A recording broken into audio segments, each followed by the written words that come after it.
সুবর্ণচর উপজেলা আওয়ামী লীগের আজকের বন্ধুত্ব সভা ইফতার পার্টির সম্মানিত সভাপতি, এখানে জেলা নেতৃবৃন্দ, মাননীয় এমপি বৃন্দ আছেন, আরো অন্যান্য নেতৃবৃন্দ, প্রত্যেক ইউনিয়ন থেকে ইউনিয়ন আওয়ামী লীগ সভাপতি, সেক্রেটারি, ছাত্রলীগ, যুবলীগ, সবাইকে আমার সালাম, আসসালামু আলাইকুম।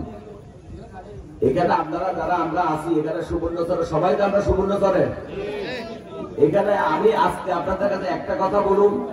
সেই কথাটা হলো, আজকের হাউসে যিনি আছেন, এখানে নোয়াখালী 6টা এমপির আসন। এই এমপির আসনে কিন্তু দেখা গেছে 6 জন এমপি আছেন, 9টা উপজেলা পৌরসভা আছে।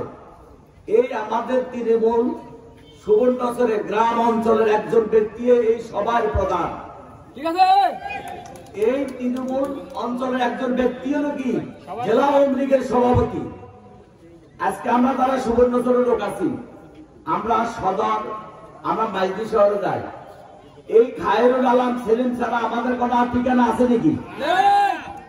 আজকে ওনার মতন ব্যক্তিকে বাংলাদেশ আওয়ামী লীগের প্রধানমন্ত্রী, যিনি আমাদের আজকে তিনি আমাদের খায়রুল আলম সেলিমকে যিনি এক নামে ছিলেন, আজকে ওনার সাথে যদি এভাবে আজকে পুতুল খেলা করা হয়, এটাকে আমরা সুবর্ণচরের মানুষকে মানি নেওয়া যায়?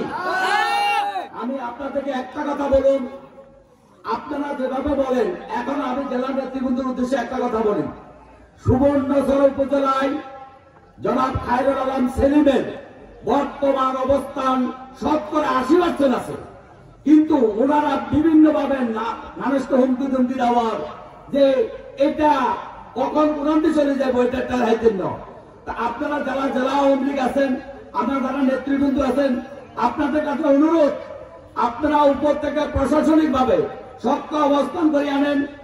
আমরা মনে করি জনাব খায়রুল আলম সেলিমের এই বিপুল জয় দিয়ে আমরা 2008 তারিখে, আগামী 8 তারিখে আমরা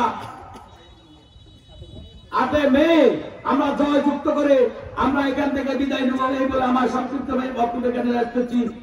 আসসালামু আলাইকুম। জয় বাংলা, জয় বঙ্গবন্ধু।